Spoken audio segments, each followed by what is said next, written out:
Salut jeunes pousses, c'est Tom le jardinier. On se retrouve aujourd'hui pour semer un légume que tu imagines pourpre et rond alors que les betteraves ou racines rouges sont aussi jaunes, blanches ou allongées. On va donc semer des betteraves insolites.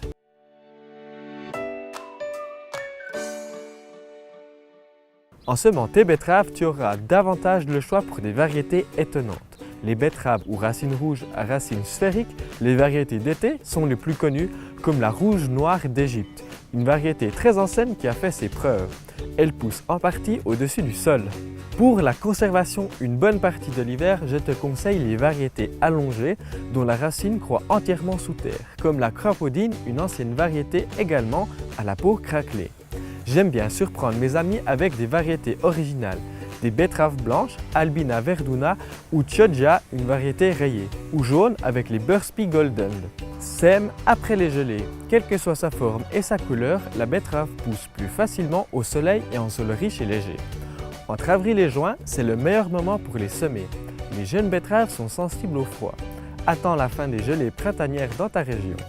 Des températures trop basses, sous les 10 degrés en journée, en début de culture, les font fleurir prématurément l'année même du semis au lieu de produire des racines charnues que l'on consomme.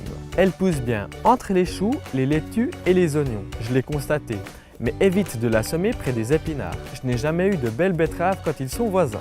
La betterave a besoin de potassium et de phosphore en grande quantité.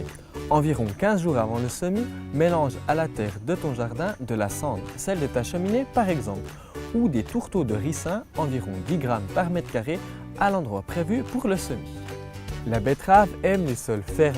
Juste avant le semis, tasse légèrement la terre avec le dos du râteau, puis trace un sillon peu profond, 1 à 2 cm, ça suffit, et dépose une seule graine tous les 20 cm. Laisse 30 à 40 cm entre chaque ligne si tu en sèmes plusieurs. Une seule graine à la fois, ça suffit largement. Tu verras dans une bonne semaine, à l'endroit de chaque graine, plusieurs plantes pousseront. En effet, ce que l'on sème, ce ne sont pas des graines. Ce que l'on sème, c'est des glomérules, une sorte de fruit de la betterave qui contient plusieurs graines. Referme le sillon avec le râteau. Tasse à nouveau avec le dos du râteau afin que la terre adhère bien aux graines. Arrose en pluie fine, l'arrosoir avec une pomme. Maintient bien humide jusqu'à l'apparition des premières feuilles entre 8 et 10 jours plus tard. Pour éloigner les larves des taupins, ouvert fil de fer, dès le semis, enterre au ras du sol des boîtes de conserve percées de trous latéraux. Les trous doivent faire 3 à 5 mm de diamètre. Remplis-les d'épluchures de pommes de terre. Il faut les vider régulièrement pour éliminer ces larves. Le plus tôt possible après l'apparition des jeunes plants, élimine ceux en surnombre de chaque groupe pour ne conserver que le plus vigoureux. Cette opération spécifique à la betterave s'appelle le démariage. Arrose ensuite pour bien rechausser les plantules laissées dans la terre. Voilà, tu sais maintenant comment semer tes betteraves. Si tu as des questions, n'hésite pas à me les poser en commentaire. Je me ferai un plaisir d'y répondre. Pour être tenu informé de ma prochaine vidéo, abonne-toi à ma chaîne et active la petite cloche. Si tu as aimé ma vidéo, mets un pouce vert. On se retrouve la semaine prochaine. Ciao jeunes pousses.